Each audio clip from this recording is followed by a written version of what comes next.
Tko Boxing with Sherry Abassi. Today I'm joined by a very special guest from Canada, Mr. Jay Chaudhry. Jay, thank you very much for jumping on today, bro. I appreciate it. How you been keeping? How are you? You put that Chaudhry with the Urdu twist on it too, mate. I'm Had to be doing done. good, brother. Doing good. How are you? Yeah, I'm good, bro. Thank you. I'm just a bit tired. It's been a long day. Alhamdulillah, I'm good though. Thank you, Jay. Of course, look, we've been chatting for a little while, back and forth, trying to get this over the line. So, thank you for jumping on today. I want to speak to you a little bit about current goings on in the boxing world and developments on not even just your side of the world, on the side of the Middle East, even the UK.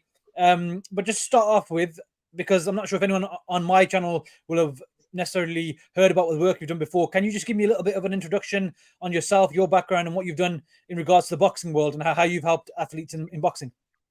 Yeah, sure. So in 2017, I founded Break Media Group, which served as boxing's first ever content agency.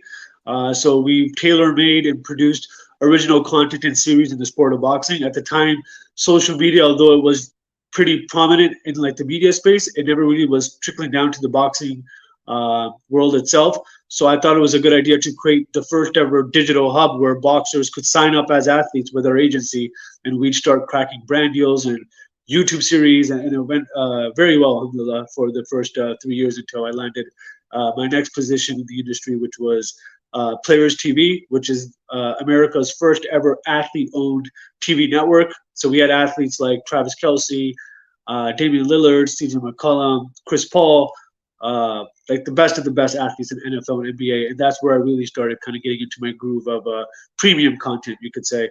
And ever since then, I've signed on to Nyland, which is one of America's first ever NIL education platform.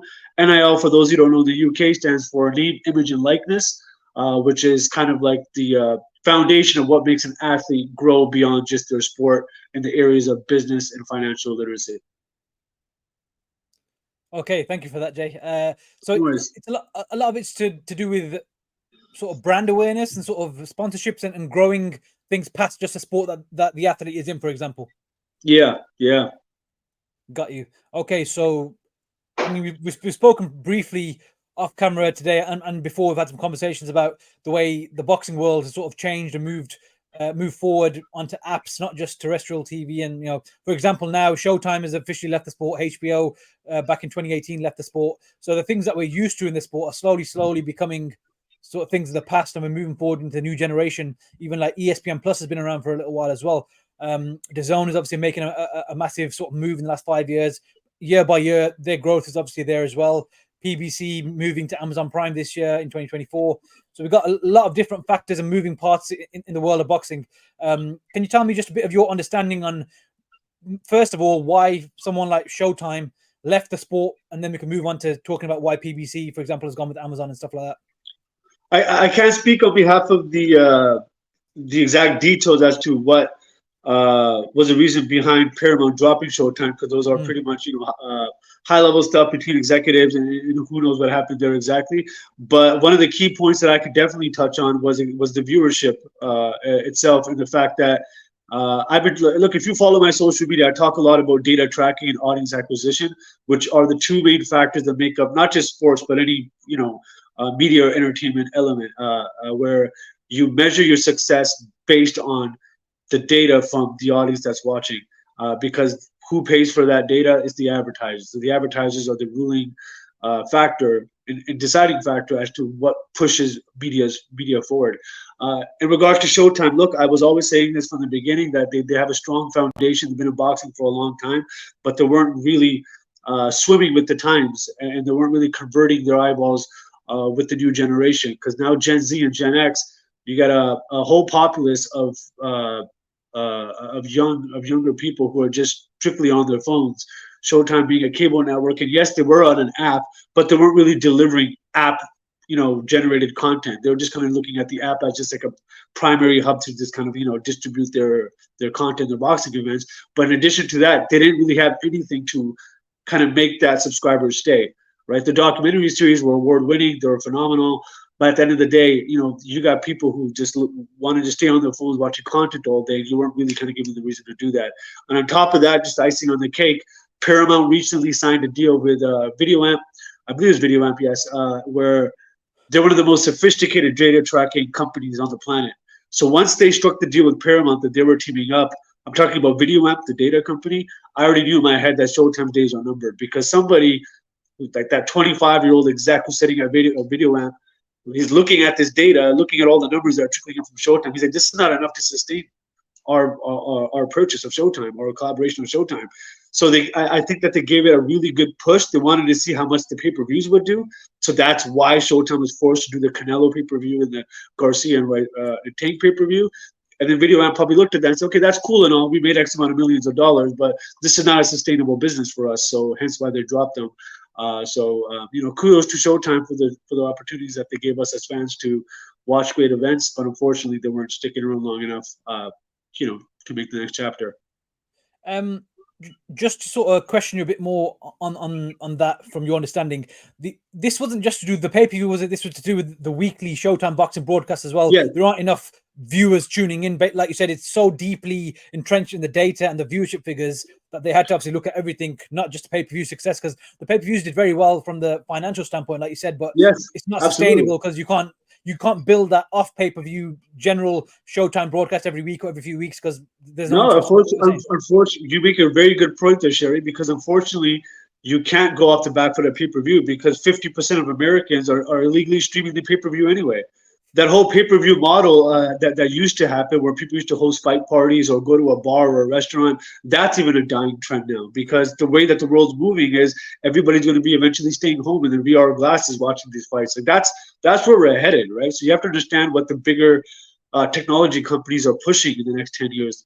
Companies like Meta, who are releasing their Meta 3 Quest 3 headsets where you can just kind of literally stay home and watch NBA and UFC on your couch, and you can literally think that you're there courtside or cage side. So what makes you think that ringside boxing events aren't going to be just pay-per-view through VR, and you can legally stream it if you want as well? So the whole model for right when the whole streaming world kind of entered the realm was already broken the second that app started coming up. And that's when DAZN and ESPN, who already had a very successful cable network provider, they went into the app world. Like these are the guys who are kind of trailblazing the way. But now what's interesting is that now you have Amazon Prime, who for the first time ever is coming into the boxing market with the recent deal with PBC. Now, one would say that, if you're looking at it from an outsider perspective, you can look at it and say, well, Amazon has 168 million subscribers just in America, 200 and something worldwide. Why wouldn't this be a success? Well, take a look at the data again, right? That's what I encourage everybody to say. What's the data looking like? There's 8% of Americans watch boxing, right? More than 65% are just watching NFL and NBA games. So let's look at an NFL game. How many Americans are watching that at 168 million? Well, if you look at and I have some data here from my guys at Amazon Prime, the recent game was between, this is back in September, of course. It was with the Eagles and Vikings. So they drew 50 million viewers, and they promised the advertisers that they'll draw in 12.5 million viewers. So they exceeded the advertising promised by 3 million people. Now once again, you're talking about Eagles and Vikings, NFL. 51% of Americans are already watching NFL. So that's like the coup de monde, they could say, of viewership. NFL. Now boxing only makes up 8% of the entire fan base in America. So now you got to start really measuring. And I'm sure people at Amazon Prime already know this. I'm not saying anything that the high-level execs don't already know. But they're definitely looking at it like a very niche market that they can take advantage of and turnkey. And I'm pretty sure they're already well aware of Showtime's PBC's past distribution through Showtime was weak. So they're probably thinking, okay, if we can even get even 1 million people to kind of pay attention to these boxing series, that could be a success. But then once again, they have to be able to promise the advertiser a certain amount of viewership because that is what drives Amazon's revenue. It makes up 12% of Amazon's revenue is the advertising factor. So these are the small things that you guys start paying attention to when you're talking about large distribution deals of this nature. Is really looking at the ability to scrutinize it and understand the metrics behind it as well. I mean, there's a few things that we sort of touched on there. The first thing is, like you said, the whole the concept of watch parties and bigger gatherings being a dying trend. That sort of trickles down if we put sports aside as well, that's just like day to day. You can be out with your friends and family and spend a whole social meeting on your phone, not even looking up. It's become a societal problem, hasn't it, where people are more and more isolated, and now these are things that are now going to come into sports, like you said, with the whole VR glasses, where you don't have to leave your house to feel like you're part of an event. It's a bit of a surreal thing, but it's happening in front of our faces, and it's been happening for the last 10 it's years, happening, man. slowly. And I think generations like you and I, we're not going to be so accustomed to it. There's going to be a lot of just like, us being like, this is bullshit. But our younger cousins, if you take a look at them at these family gatherings, they don't think it's bullshit. They think it's absolutely fine and fair. So if you were to take our 12-year-old nephews who are into boxing right now and fast forward their life when they're 25, they're all going to be talking about, yo, did you catch that pay-per-view in VR? Like, that's going to be the conversation. It's not going to be, did you go to the bar for the fight? You want to come over for my fight? No, they're going to be, everybody put on their headsets and let's all meet up in this virtual world at 8 p.m. and we'll watch the fights together. That's it. That's crazy. And then the second thing was to do with the market share. For example, you said 8% of Americans watch boxing. How do we grow boxing then? For example, if PBC has such a big opportunity with someone like an Amazon, which is such a worldwide brand and a massive name now, how can they take advantage of this and really push the sport forward? That's a very good question. And it comes down to Amazon's marketing and strategy execution. Because the only thing that's going to drive these viewership forward is the ability to curate as much original content and shoulder content as possible. So if you looked at the press release, the original press release that came out when they announced this, they did mention that they'll be doing a little bit of shoulder content. They'll be doing some documentaries. I'm not sure if they're going to just follow the same footsteps that Showtime or HBO did, which is only make the documentary when there's a fight going on, or only make a series when there's like a big press conference or weigh-in going on. Like, there should be original, and I've said this in all my interviews, bro. It's about lining up the fighters, finding out which one of them has some kind of appeal, and give them an original series on the platform. Give Cholo Brothers an original series. Give Wilder original series. Give Gervonta Davis an original series. And this should be completely funded by Amazon Prime or PC or collective collaboration, where this is going to make this people kind of want to convert over. So now you have a person who has an Amazon Prime subscription. They know Tank's fighting. They're used to the documentaries. Oh, but this guy also has like a really cool 12-part original series about his his hobbies. So once I go over there and start watching Tank's general lifestyle piece, I'm going to get more invested in Tank. And I'm going to be, you know what, I'm actually going to buy this fight that's coming up next month because I know enough about this guy to do it. So the concept doesn't change about the pre-rollout plan, but it's about having an extensive content catalog that's going to make, a good portion of those 168 million subscribers for Amazon even want to watch boxing, right? Because we already went over like how much of those 168 million people are already watching America's most prominent sport, NFL. And it's only was 15 million, which, by the way, and this is the last point I want to make on this data thing, that 15 million number that I gave you earlier was based on Nielsen Metrics, which is a company that I already handled those guys. There's enough content out there of me talking about how fake those numbers are and how they're always fabricated. So even that number for 15 million, I take that with a grain of salt because Amazon is still using Nielsen. And if you go on Google just yourself, you'll see the amount of pushback that the industry is giving Amazon for even continuing to use Nielsen, because they're like, yo, why don't you guys catch up too? You're one of the leading apps on the market. You should start. And Amazon does have internal data, which is pretty cool, but they refuse to share that internal data, just like the rest, just like DAZN, just like ESPN, just like Showtime. It's private data. They don't need to release it. But Nielsen comes in and just says, yeah, 50 million people watched, the football game. But it is what it is. And when you say that private data, for example, is that when we never get accurate pay-per-view numbers from these people like Showtime or DAZN? They never actually release them, do they? Yeah. They never release them. That's private data. They always send out a rat in the maze to start like floating around with the number. So there's plenty of people on Twitter or Instagram be like, oh, sources say it did, but what fucking source, bro? Like, where's the actual exec from these platforms saying this is how much we did, and this was the exact number, and this is public information? So these are all private companies at the end of the day, so they'll keep their data tucked in. For me, as a boxing fan, I don't really get it. So in the sense that if a pay-per-view has done very well, for example, we've been told that Tank and Garcia did very well considering, why would they not want to put the numbers out there? Well, they did. The tank numbers kind of came out. And once again, I questioned the pay-per-views for Tank too because everybody was like, it did a million pay-per-views, but I'm like, yeah, but how did it split? Because that was a Showtime and DAZN event, Zone. Yeah, and yeah. nobody from DAZN or Showtime has answered me. And I put this publicly on social media, on LinkedIn. I've even messaged both execs from both teams about like, hey, any insights as to like how we could expect the numbers to break down? Zero response. So what happened there? It's a million pay-per-view buys. Who was responsible for how much? Did Showtime do 600,000 and DAZN do five? Was it 6 and 6? Was it 9 and 3? Like, can we kind of get some really like gratifying numbers as to how this all worked out? But once again, this is it's private information, private data. They use like a mule just to kind of put the number out there, and then to answer your question a little bit more elaborately, for the sake of the interview, how do you measure a pay-per-view success? Well, you look at the data online. You look at the total amount of shares, likes, comments. You look at the trending value. You look at how long did it trend for the fight. You look at both fighters' profiles on social medias, how much TikToks and hashtags were shared of that fight. And then overall, you can grasp like, okay, cool. There's like over 6 million mentions of Garcia Tank. It would be a pretty fair value to say a million pay-per-views were bought. Now, how did that split? Of course, that's interesting to nerds like me, but to other people, it may not matter. So I got you. So you can measure it pretty much by the social media sort of impressions that you've got for the fight or the fighters. Stuff like that Yeah, of can give you course, of hints. course. So social media has become one of the most quantifiable sources of data on the planet. So of course you measure off that. Yeah.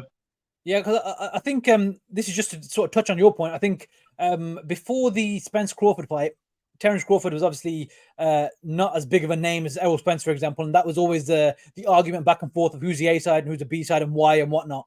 And Spence was one with a bigger name, and he'd been on pay per view and done bigger numbers on Fox Sports and all this. Yep. Now Errol Spence and I think Terence Crawford has maybe 200 or 300 million. Sorry, 200 or 300.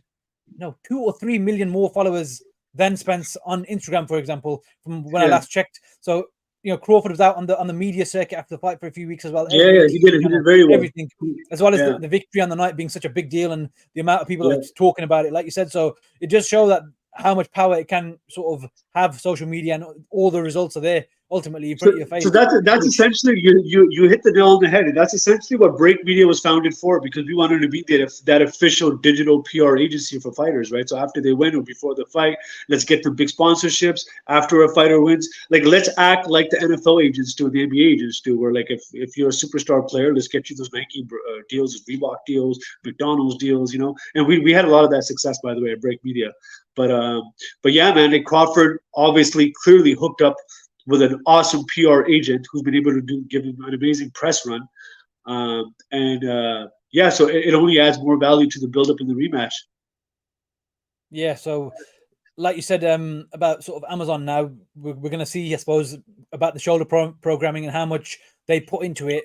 Is it going to be like HBO 24/7 All Access? Hopefully, it will be a lot more than that, because that's what we need to get people to invest in those fighters and then tune into the cards, whether they're pay-per-view or just on standard sort of Amazon Prime. So it'd be very interesting to see how they go about doing that.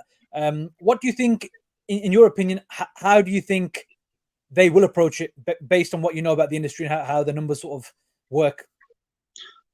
I kind of touched on this part, and I'll say it again. Just focus on original content on behalf of the athletes. Pick a few of PBC's fighters who are noteworthy, who have some kind of stardom, and focus on creating original content around their brand and around their name. Launch the series through your Amazon Prime program, and make the series available to watch for all 168 million of your subscribers.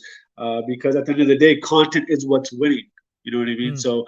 I'm sure the execs at Amazon are going to be very careful and selective as to what kind of content they'll be producing. I hope it's not just a repeat of just Showtime what HBO did, and I hope this is not just another app who's just interested in just kind of sucking the juices out of the pay-per-views because they know those accumulate money. Who cares about the rest of the stuff?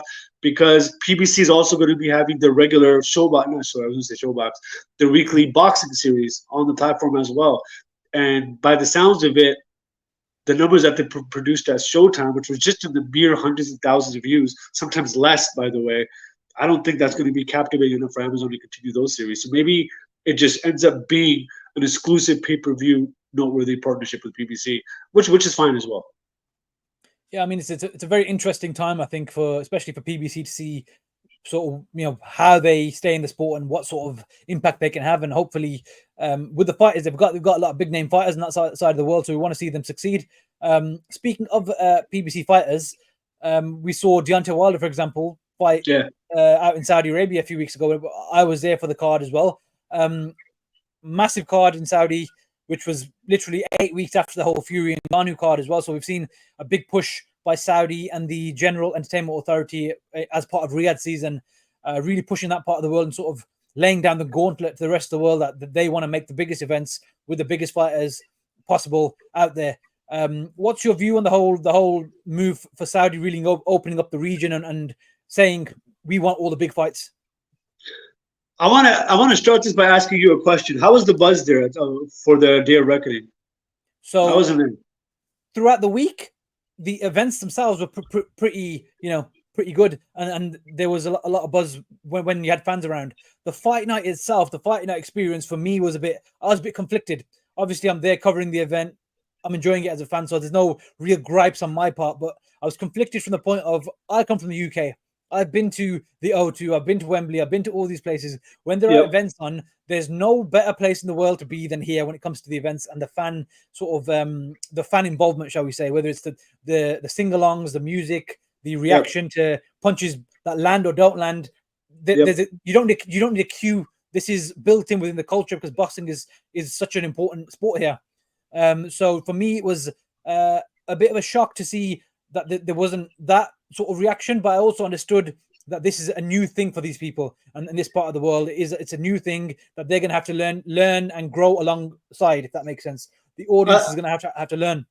Yeah, you're on the money with that, and I could sense the energy wasn't there through my screen as well. In fact, I tweeted it, and I had a little bit of pushback from fans who were saying, "Well, if you haven't been to Saudi, how would you know?" Now, look, I've been to Saudi many of times, been to Dubai many a times. There may not have been boxing events for the reasons of my trips, but I could totally see the culture there, the way people react. Um, Other than a Cristiano Ronaldo football match, I don't see any audience going crazy over boxing there. And then the short term gain, long term gain, I agree with you. I think there could be a way for them to kind of grow. But Saudi Arabia, let's face it, man, they're just going to be the check pusher right now. They're the ones with the money. They're the ones with the funds, the finances. They're the ones with the investors, the brokers.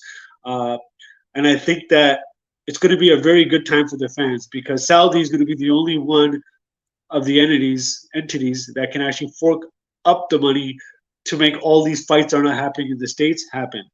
Now, one of the things that's interesting to point out is the fact that how does this affect the fighter though? Because a guy like Wilder, like I know he lost and whatever people are saying that he should retire. I don't think so because I think if that match was in the U.S., he would have knocked that guy out in the first round. Like there's a certain buzz that the fighters have. You said in the UK.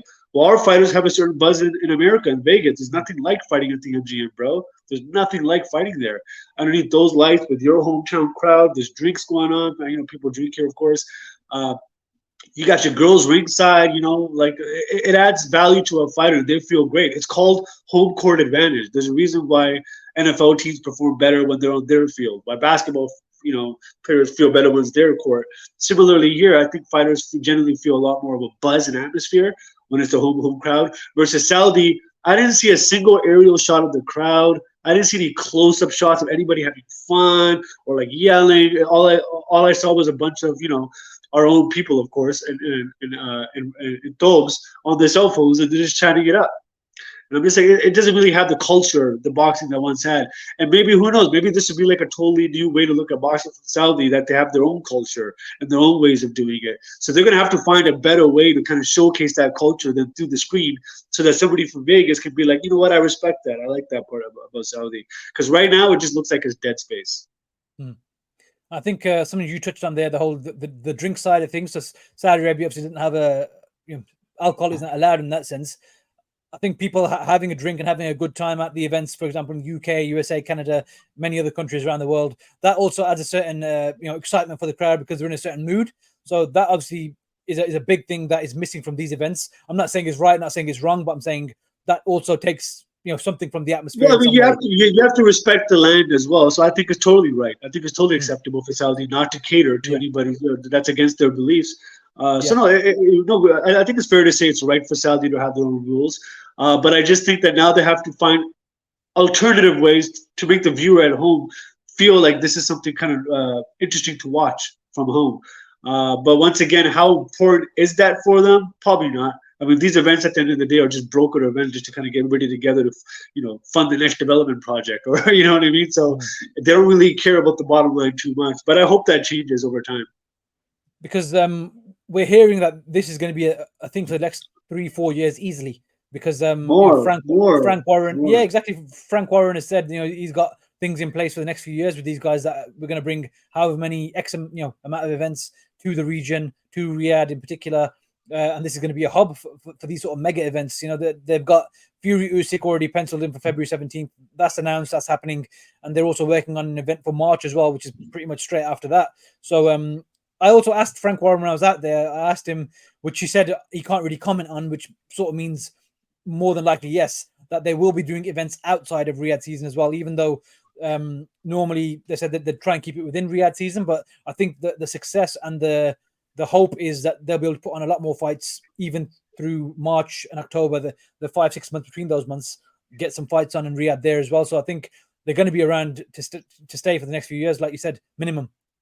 Yeah, no, I'm happy to hear that you spoke to Frank Warren, and I saw that interview with him and Eddie Hearn where they were just kind of finally side by side smiling Yeah, with each other. It was good to see. So look what happens now. Right now, you got somebody like Saudi, the middleman, who's like, he's kind of just like, what has been the fuss between you two for all these years? And then Eddie's gonna be like, well, he doesn't want to work with me, and Frank's like, he doesn't want to work with me because my fighter deserves this much. We're A side, we're B side. Now you got somebody like Saudi being like, what A side? What B side?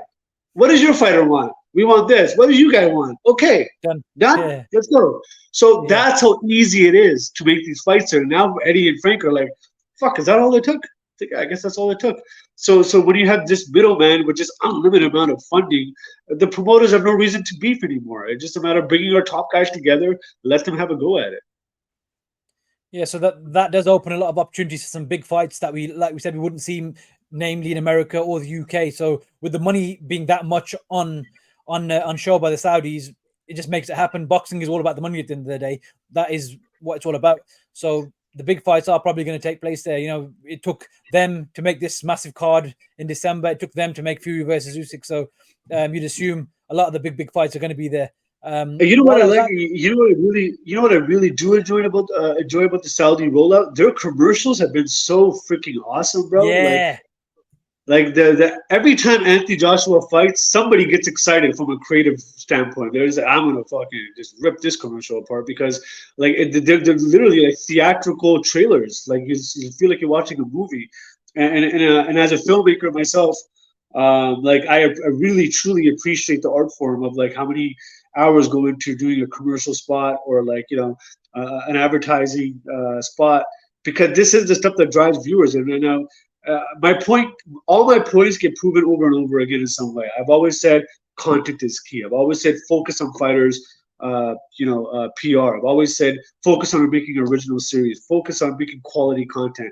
And long and behold, every time something of that does happen, right, which is a rarity in the sport, the entire fucking fan base wakes up. And now that commercial was one of the most tweeted ads of like 2023. yeah. So what I'm saying is not nonsense. What I'm saying is just deliver on the content side, and audiences will convert. I just want to touch on what you just said there about that advert, for example. It had a crazy amount of views when it got put out. And I'm not a numbers guy. I don't know the things you know. I haven't studied the things you've studied, right? You've got the Sure. experience of these things. But to me, that seems like common sense. Focus on content. So why is it such a major issue for them to do that? Money. They don't want to put the money in. Dana White, as much as I freaking hate that guy, I agree with him when he says boxing acts like we're going at a business sale every time there's a pay-per-view because we act like it. We're just saying, oh, just two guys fighting. Copy, repeat the same system that's been working. Don't fucking change anything. Let them do their ESPN and interviews, and that's it. And make the money and let's get out. when it's meaningful, when you finally got like a Tank, Garcia, Mayweather, a Pacquiao, then the engines start working. Now somebody wants to do like this really cool series or a commercial spot, but even then, it's very seldom in a way, you know. And for the first time ever, you got guys in Saudi who you can see the excitement now. You can see it through the screen. You can see it through the commercials. Yeah, the live events definitely need work for sure, and I think that's where somebody like credit to him, Steven Espinoza would come into play because he understands the world of production. He understands the world of quality production. I'm talking about production, not content, because Steven was not great at content. He was great Yeah. at production, right? It's just a matter of time to when the two worlds kind of merge. So you got the funding from Saudi, the creative team from the States, coming together to produce these quality events over the years, and I think it's going to get more and more exciting, especially with the introduction of VR and all that. So there's still a lot of changes incoming, I'm sure, like you said, with VR and Yeah, 101 other things that we don't even know exist yet. There will be things happening, no doubt. Technology is moving at such a pace, so there's no doubt about that. Jay, obviously, look, you're a boxing fan at heart, right? You're a boxing fan. yeah, You love the sport. You've watched the sport for many years, I'm sure. 2023 has been one of the best years of boxing we've seen in a long, long time. We've seen, multiple top level fights, undisputed fights. The women's scene has been, really good this year as well. So we've had a lot of great things happening in the sport. As we're on the last day of the year, I think it's fitting to ask you a few questions about, fighter of the year, for example, performance of the year. So let's start with fighter of the year. If you can give me like a short list of 2 or 3 fighters and your pick for fighter of the year and why. it's going to be a right down the middle split for me between Inoue and Crawford for Fighter of the Year, simply just because both of them had explosive performances. And look, I look at like everybody has their own definition of what a Fighter of the Year means. And my definition of a fighter is not just performance inside the ring, but performance outside the ring, right? And anyway, if you follow his track record and the amount of noise that he's been making for his home country, it's significant to see, right? And he's been a hometown hero. He has his entire country on his back, right? There's not a single person in Japan right now that doesn't know who he is. But there are people, plenty of Americans, who don't know who Terrence Crawford is, right? So there's I do measure fighter of the year based on that. But in terms of like in-ring performances, I think it's a really cool split, 50-50. Why not? They both had really good performances. Crawford's performances was super significant because of what it meant. And it took so long to deliver that fight. When it finally happened, he was able to deliver on it, no questions asked. That was really, really good to see as a fan, as an American sports fan. But if you were to kind of give the medal to one of these two, I'd have to kind of cut that medal in half and just be like, here, both of you guys just go home No, with fair it. enough. A lot of Yeah. people are sort of picking those two and then they're finding it hard to split. They have to either make a case for the activity of Inoue having 2 fights and going undisputed in 2 weight classes in the space of 378 Actually, you days, know which is what? crazy. Now that we're talking about it, and as you're talking, I just realized that I can actually answer your question because let's give Fighter of the Year to Inoue, Performance of the Year to Crawford. I think That's that's what, yeah, that's that's literally what I fair was enough. going to get to next because the performance by Crawford was an all-time great performance in a Yeah, fight that was perceived to be 50-50, and he made it 99-1. And then Inoue has had undisputed 378 days across 2 weight classes, which is that's unprecedented, crazy. crazy. Crazy. So in dominant fashion as well. So none of his fights have really Yeah. been close. So there's that as well. So we've got 2 generational fighters. There's also a third fighter I just want to touch on and get your opinion on. I saw a tweet earlier from someone whose channel I follow, and they'd mentioned about there being generational fighters, and they mentioned Crawford in a way, and they mentioned Alexander Usyk. Alexander Usyk is fighting Tyson Fury February 17th. Fingers crossed, nothing goes wrong between now and then, and Yeah. that fight does go ahead. The first undisputed world heavyweight champion in almost 25 years since Lennox Lewis, which is a crazy amount of time, first of all. But it is a massive thing. It's significant historically for the sport and in general. World heavyweight champion is just a different saying. That is, you're the man. Tyson Fury, Alexander Usyk. What's your opinion on the fight, considering they both looked a bit vulnerable in their most recent outings, and how would you see it going, and who would you pick to win that fight right now? I got Usyk probably by decision for that one because Fury just looks kind of like sloppy now. And I know it was against Francis Ngannou, who's like he didn't really train for, but leading up to that fight, Fury did mention he'd been training heavily for the fight, and I know he does. That's his vibe. He comes out of shape, but then he still kicks ass. But he Yeah, didn't kick ass, right? And so I'm like, I got like Usyk, who like I've never really seen sloppy. Like when Usyk turns up, he turns the fuck up. So I think I give Usyk that one for sure. And then your second one was what? No, the question was who you thought would Oh, win. And just Usyk and yeah, Fury. I got Usyk for Usyk and sure. Fury. Yeah, Yeah, I've been hearing that a lot based on what happened with Fury and Ngannou.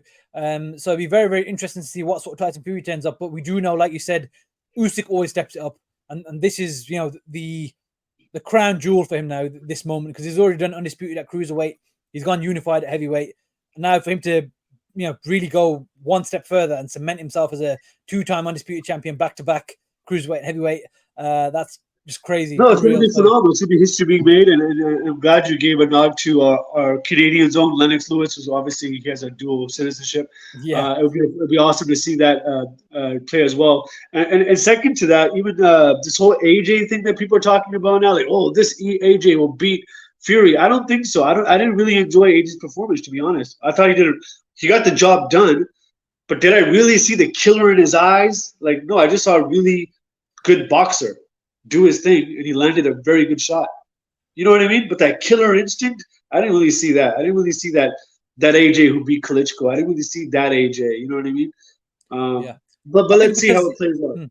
I think because in his recent fights, he's been caught between styles where we don't know, is he going for a knockout, is he boxing, and he didn't look sure of himself. The difference in this fight was from round one, he went out there and looked like he had an intention to get on him and stop him. But this wasn't the same AJ from the Klitschko fight. I get what you mean, where he just straight up just going out there to knock him out. But he definitely showed that he was intent He definitely on stopping him. he showed me that he's still a very good boxer. Like the boxer by definition was AJ that night. Killer boxer, not so much. You do need to be a killer to kind of go against the likes of a Wilder or a Fury, right? So especially with AJ's track record. I mean, he's lost a few times underneath similar conditions, so you have to kind of show that killer mentality. But it'll be interesting to see how all three of those fighters play out next year in the most like anticipated division of boxing, which is heavyweight right now. Yeah, 100%. Jay, is there anything else you wanted to talk about or mention? No, man. Thank you so much for having me. I know it's New Year's Day, or sorry, New Year's Eve. I wish you and your fans have a happy New Year and a solid year ahead. Wicked, bro. Thank you very much for giving me your time, Jay. And hopefully some point next year, once we've got a bit of data to analyze, because that is your thing as well. You know these things. Once we've got some data to analyze on the Amazon deal, that'll be a very interesting conversation to have, so you can educate the fans on that as well. Because I think, like we said, we're all boxing fans. We like to watch the product, but it's always interesting to get a sort of peek behind the scenes as well and understand how the business side of it works, especially for me as well. Like some of the things you said today, I didn't know those things, so it's always good to learn these things. Yeah, for sure, man. Good. Thanks for having me. I appreciate it. 100%. Thank you, bro. Again, same to you and your family. Happy New Year, and inshallah, we'll definitely catch up soon, man. Thank you, bro. Inshallah, brother. All right, brother. Appreciate it, brother. Take care. Thank you, Jay.